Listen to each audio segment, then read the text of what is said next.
kacu gahugu keza sagwa amahoro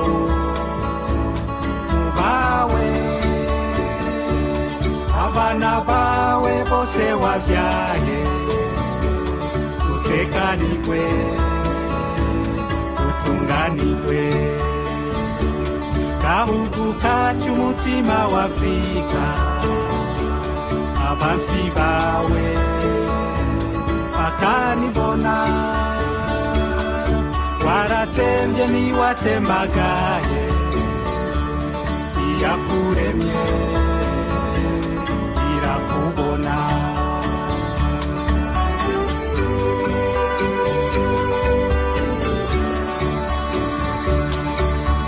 kateretswe n'Imana kadahenurwa n'umuyaga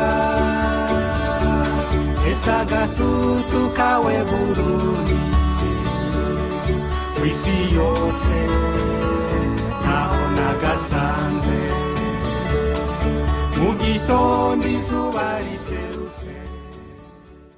Nivyo tuvuye mu rugendo mu gihugu ca Soudan y'epfo n'igihugu ca Côte d'Ivoire.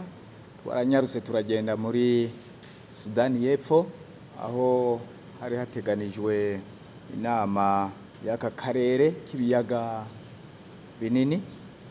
Abashingamateka rero bari bahuye kugira ngo barabaho ibikorwa bigeze. Harimo rero ibintu cyo guhana raporo kugira ngo baduhe icegeranyo c'ingene amahere yakoreshejwe umwaka w'ibihumbi 2021 washira 2022. Iyo raporo twarayakiriye kandi twasanze imeze neza, uretse gusa ko nk'uko bisanzwe harimo abafise amadeni kandi abo nabo baremeye ingene ayo madeni bazoyishura bakanyarutsa. Ikindi twize cyari ikintu kijanye n'amategeko agenga iryo shirahamwe bakora ishirahamwe.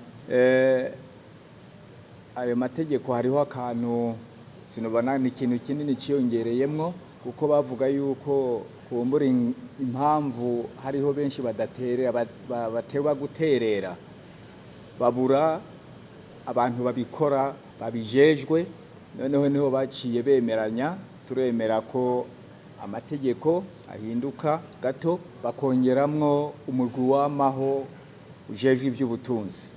Harabaye kuraba warahejeje ikiringo umukuru w'iyo nama y'abashingamateka ihoro ry'abashingamateka muri kano karere ka Sirgel.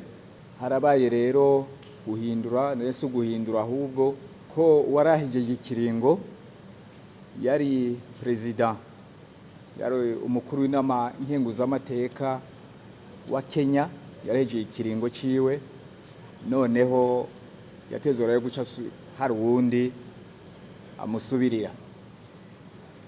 Iyo rero nawe twaramutoye yaciye aba umukenyezi arongoye inama nshingamateka mfata kibanza yo muri Sudani y'epfo. Twarashoboye no kuvugana n'ibindi bibazo bikomeye na cyane cyane ikibazo kijanye n'abashingamateka, ingene abashingamateka boshobora kunganira mu bintu byo gutorera inyishu ibibazo biba mu karere. Abantu batumvikana gushika naho abantu batana mu mitwe bakagwana, none bakavuga bati none ku bintu bijanye n'umutekano muke ushobora kuboneka mu bihugu bimwe bimwe, none abashingamateka boshobora gukora gute kugira ngo bunganire. Twagiye gusanga yuko mu bintu bijanye mu gifaransa bita diplomatie parlementaire, twagiye gusanga yuko ahanini ico kibazo cyoshobora kugenda neza kurushiriza kigatorerwa inyishu neza kurushiriza mu gihe mu bihugu bitandukanye vya kano karere eka naho woshaka ukaja kure tuza gusanga yuko amanama nshingamateka aserukiye ubutegetsi bw'amategeko, ko ayo manama nshingamateka yokorana neza n'ubutegetsi nshingwantwaro z'ibihugu bitandukanye. Ni ukuvuga ko ubutegetsi nshingwantwaro mu gifaransa bavuga ko ari pouvoir exécutif, n'ubutegetsi ubutegetsi bw'amategeko nshingwamategeko, cyangwa tubivuge gutyo pouvoir législatif, ko bokorana begeranye cyane kugira ngo noneho byorohe ko abashingamateka bashobora gukurikira neza ibiba bikenewe kugira ngo bunganire ubutegetsi nshingwantwaro. Abashingamateka bashobore kunganira koko leta gishoboke mu bintu bijanye n'imibano, mu bintu bijanye na diplomasi. Hariho n'ikindi cizwe ibintu bijanye na tolerance, kutihanganirana. Ibyo nabyo bagiye gusanga ko ari ikibazo gituma haba ibindi bibazo bikomeye cyane kushika no ku ntambara. Ibyo nabyo byaravuzwe.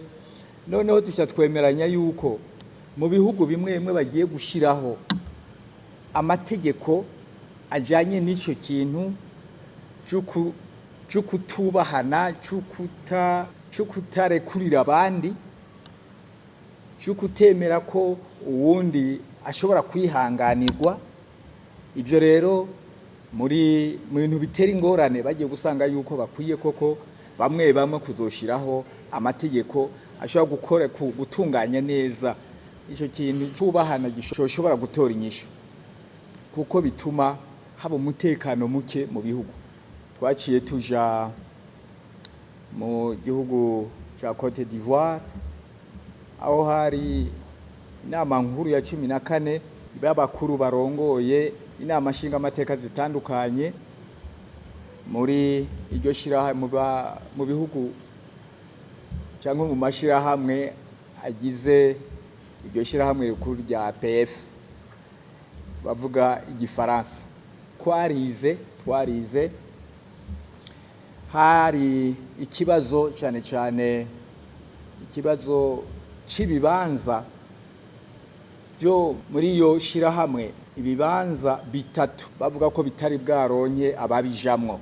Akaba hariho abantu babiniganira ibihugu byanigana kugira ngo ibyo bibanza babijemwo. Noneho ico kibazo rero twahavuye tugitorera inyishu, ko cyari kibazo gikomeye cyane. Uretse n'ivyo naho twarakiriye raporo kukungene amahera yakoreshejwe mu mwaka wa 2021 ashira mwaka wa 2022, na iyo raporo twarayakiriye. Hanyuma harabaye n'ivyumviro byagiye bitangwa cyane harajemwo icyumviro ca Ukraine, iriya ntambara yo muri Ukraine. Noneho baravuga bati barakeneye, abashingamateka barakeneye ko iyo ntambara yohera vuba kandi babicishije mu nzira z'amahoro. Novuga yuko nko muri iyo nama ya PF y'abashingamakuru b'abashingamateka twari twahuye muri nama 14, hari haje umutumire niko bamwise ngo invité spécial. Umutumire akaba yari umukuru w'inama nshingamateka y'Ubufaransa. Ngibyo rero ibyo twashoboye kuganira muri rugendo tuvuyemo.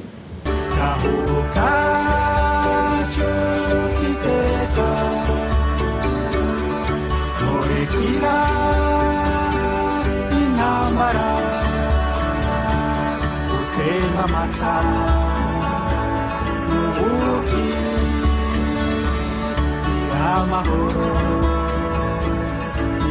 iterambere iteka